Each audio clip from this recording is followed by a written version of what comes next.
2013లో కాశీలో గంగలు పెరిగి 4000 జనులు బురదలో చిక్కి చచ్చేరాయన్నాడు కాలజ్ఞుడు. 2013లో మీరు చూసుకోవచ్చు అండి. 6000 మంది కరెక్ట్ 6000 మంది చనిపోవడం జరిగింది.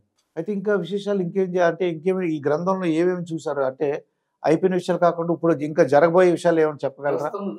ఇప్పుడు మనకు ప్రస్తుతం గురించి చెప్పమంటారా? ఇప్పుడు ఆర్టిఫిషియల్ ఇంటెలిజెన్స్ అని వస్తుందండి. ఇది ఆర్టిఫిషియల్ ఇంటెలిజెన్స్ అంటే ఒక మాయా శక్తి. మీరు అన్నట్టు ఇవన్నీ కూడా మీరు దీంట్లో ఉన్నట్టుగా కనపడుతుంది నాకు.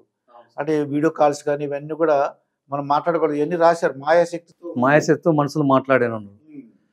కాబట్టి మనకు ఈ విధంగా మనకు ఆజ్ఞలు అనేకం జరుగుతున్నవి, జరగవలసి కూడా మనకు జరిగితే అందులో సందేహం లేదు. మనకు 2004లో సునామీ వచ్చింది, గుర్తుందా సార్?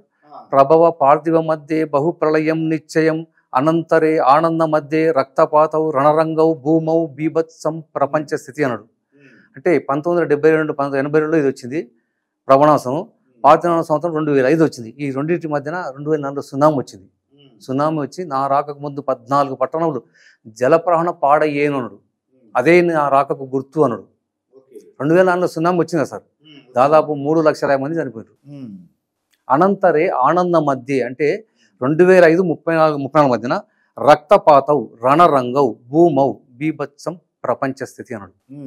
ఇప్పుడు మన 2005-34 మధ్య కాలం 2020 మొదలుకొని మన కరోనా స్టార్ట్ అయింది. ఇది మొత్తుకొని మళ్ళా క్రోధినామ సంవత్సరం మొదలుకొని ఉత్పాతాలు పెరిగిపోయాను అన్నాడు. ఆయన చెప్పినట్లు అక్షర సత్యంగా జరుగుతూనే ఉన్నాయి. ఇప్పుడు చూడండి, ప్రపంచాలు యుద్ధాలు జరుగుతున్నాయండి. అంటే అది పాలస్తీనా ఇజ్రాయెల్ కానీ. అవును, అదే మీకు అదే చెప్తాను సార్. ఇప్పుడు 2005-34 అనంతరే ఆనంద మధ్య రక్తపాతం రణరంగం అంటే యుద్ధం, ఘోరమైన యుద్ధాలు జరిగినయా, గాలిలోన విషం కలిపేలయ్యా, 7వ దిక్కు చచ్చేరయ్యా, 7వ దిక్కు లేక చచ్చేరయ్యా, ప్రకృతే తలకిందులు అయ్యేనయ్యాడు. ఘోరమైన యుద్ధాలు ఇవి జరుగుతున్నాయి, ఘోరమైన యుద్ధాలే. అంటే న్యూక్లియర్ వెపన్స్ ఉపయోగించవచ్చు, యాటమ్ బాంబ్స్ ఏమైనా ఉపయోగించవచ్చు, అణుబాంబులు. అది ఆ విధంగా మనకు కాలజ్ఞానం చెప్పినట్టు జరుగుతుంది. పొల్యూషన్ గురించి వాయు కాలుష్యం, మన పొల్యూషన్ వల్ల మన ఢిల్లీ రాజధాని, ఢిల్లీ ఉత్తరాధిపతులు దక్షిణాదిముఖ ఉత్తరామందు ఆనెగొందికి చేరవచ్చెదరను. ఉత్తరాధిపతులు అంటే ఢిల్లీ వారు తరలి ఆనెగొందికి క్రోధినామ సంవత్సరము 2025 మార్చి జూన్ లోపల వాళ్ళు క్రోధినామ సంవత్సరం అక్కడికి వెళ్ళిపోతుంది, ఢిల్లీ రాజధాని.